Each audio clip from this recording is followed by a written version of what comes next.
من چیکار تو را مهمانداری نکنم. خانه قبرش باقی از باقی جنت میشود. سیوم گفت خوشا به حال آن شخصی که ارضا ربه قبل ان یلقاه، پروردگار خود راضی خرسند و خوشنود میکند پیش از آن که با او خداوندی روبرو میشود و ملاقات میکند. اگه برای کسایی که اینجا مادر از دست دادن، مادرشون وفات کرده، هم به خبر گفتنیم که پیامبر صلی الله علیه و سلم در روایت ترمذی میگه رضا الله فی رضا الوالدین سخط الله فی سخطهما. رضاگی خدا در رضاگی پدر و مادر است. خوشنودی خدا در خرسندی پدر و مادر است. غضب خدا، عذاب خدا، لعنت خدا، نفرت خدا زمان بالای سر ما میاد که ما پدر و مادر را رنج آوردیم، پدر و مادر آزار دادیم، پدر و مادر خفه کردیم، پدر و مادر ای رفتار بدی ما چهرهش رخسارش اشکی دیده فرا گرفت. ببینید شما خوش قواق کردن به جانب پدر و مادر، این آخی پدر و مادر شده نه. برادر عزیز، او یگان همکورس و همصنف نیست و یک مقدسترین شخصیت برای تا که رضاگی خداوند در رضاگی و جنت به تمام دارایی در زیر قدم شد. الجنت تحت اقدام الامهات. وقتی پرسیدن امام سیوطی روایت میکنه میگه خیر و صدقه ثوابش بسیاره. خیر هستی اگر یک سوم بتی 10 سوم میگیری، یک بده های این جمع نگیری در قیامت ثواب تو میگیری. خیر هستی که خدا بود در قرآن میگه به 700 برابر یک میتی 700 ثواب میگیری. خیر هستی یضاعف لمن یشاء بغیر حساب و حسابش دیگه ندارد. همه خیر خداوند حساب مضاعف کرده که حساب کرده نمیشه. گفتن کیه؟ گفت خیره که در پدر و مادر میگه. خیرهای دیگر را حساب دارد. تو خوبی و خیر و نیکی به پدر و مادرت میکنی یا دیگه حساب نداشته. شاید میلیون ها ثواب در نامه اعمال نوشته میشود. برای تا روزی هستن خدمت شما کنین. در یک بالای قبر وقتی که یک مادر از دنیا گذشت، در یک روایت آمده پیامبر صلی الله علیه و سلم بالای همه قبر آمدن و مردم نصیحت کردن، موعظه کردن و یک سخن گفتن که من فضل زوجته علی امه فعلیه لعنت الله والملائکه والناس اجمعین. مردم گفتن که هوشیار شوید، هر کسی که همسرشه احترامشه، محبتشه، دوست داریشه، خدمتشه از مادرش بالا میداند، پس برای این نوجوان مرد لعنت خدا، لعنت فرشته ها و لعنت تمام مردم بود. در ادامه حدیث گفتن خداوند این انسانه که وقتی که برای همسرش و مادرش میرنجاند، برای زن فرزندش و مادرش خفه میکند، برای زن فرزندش مادر شب تا سحر در بالین گریه و ناله میکند، بداند که خدا نه فرضش قبول میکند نه نماز نفلش قبول میکند. هیچ عبادتش به درگاه خدا قبول نیست.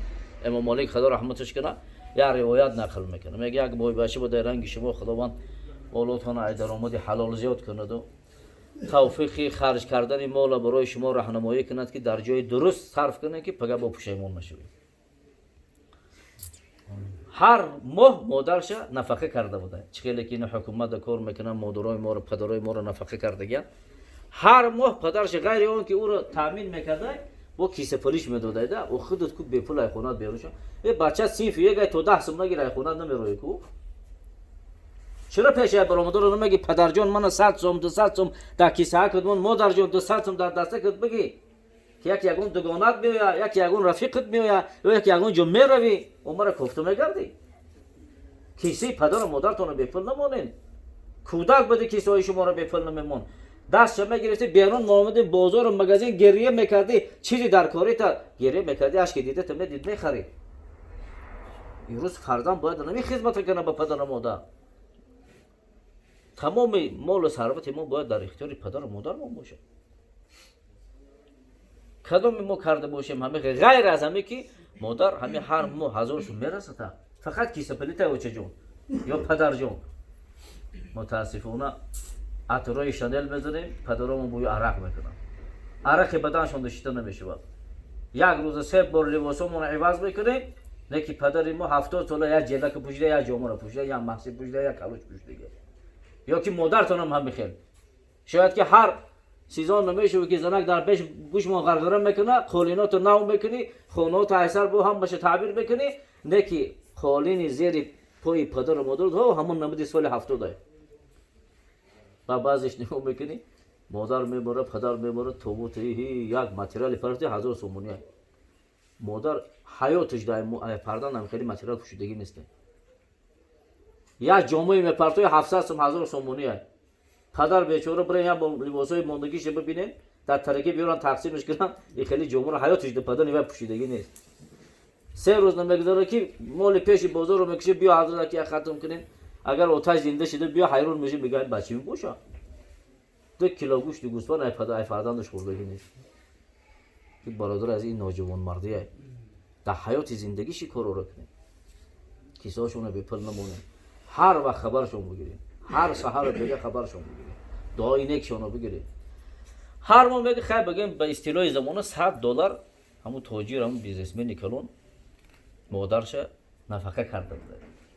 یعنی مال این پول چیزی هست پولم داشته باشه بو بتیانت وقت دادخش میشه اوکی. همین یکم چیزلو نزدیک میشه 29 میشه و بگیم میگفت خیلی خونی بچه‌ام برام اویلگیری اوکی نفقه گیری میومد هر وقت سحر کتی دعاش میداده داداش میداده دلار میرفت بچه‌کو کلون شدم.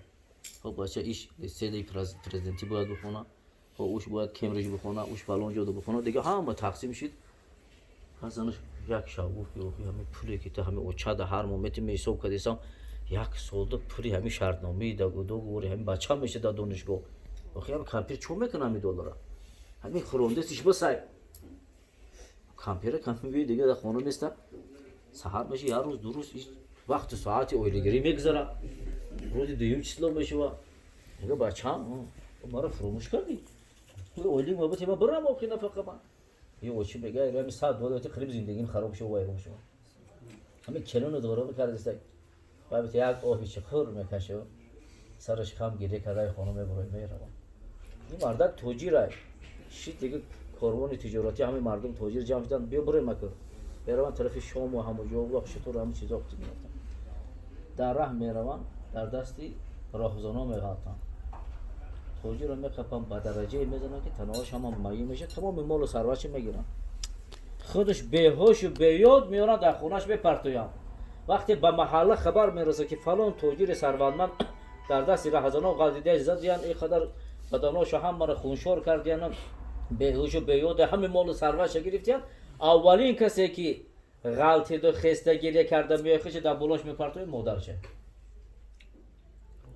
بچه جان چیکو کردی میگه دست رو وقت میشه و یکی بهش میگه که چی ببینه گریه میکنه دست میگه نخب مادر جان نخب که درک کرده سه دست رو برداشته نمیتونه و گریه میکنه چی حال دا گرفتار شدی میگه مادر عزیز این دعای تو بود این رنجش تو بود این آب دیده تو بود که خانه من ناراحت شده رفتی وگرنه همه جایی که من رفتم در دست راهزنا زدم 20 سال من این راه میگذرم یگان کسی اونها گفت آزار نداده بودن من این دستی که الان کار نمیکنه گفت این دست گفت فقط $100 میداد و ایتر میگرفت که کار میکرد همین روزی که نداد ای کار موندگی حضرت میگه با میگه گریه میکنه مادر پروردگار همین رنجیدن من اگر سبب آزار فرزند شده باشه رنجیدن من سبب همین خیلی شکنجه فرزندم شده باشه ای پروردگار تو شاهد شو که من گو بچه ما بخشیدم. خداوند میگه سلامتی بردوام براش نصیب کرد بینا برای خاطر دعاشون شب و روز بگیریم ولی هستن کدام پدر و مادر دارن خدمتشون کنیم این زن فرزند یا میشه برادر عزیز نه که مادر نمیشه کنه حضرت حاجی کو مادرشون بیان خدمت کنن شب و روز وقتی که درآمد این مال و ثروت میبینن میگن هیچ خدمتی به مادرمون نکرده هیچ خدمتی به مادرمون نکرده کاش حالی زنده باشه دست و پاچکاش بم حالمون برام یک ساعت کتیش بشینم یک پیاله چای بتم خودم به دستم بو نوازش کرده همین سرک ما در دامونش مونم یک لحظه حد بوکش بوشه بکشم بوی مادر یاد میکنه دیگه نکی حالی هستن خدمت شون کنید برای همین خاطر رضاگی شما پیش از آن که به خدا با میخرید بخواید خدای شما راضی باشد خادم مادر و پدر باشین خدمت پدر و مادر کنید خداوند متعال دعا کنید این خیر و فضل و احسان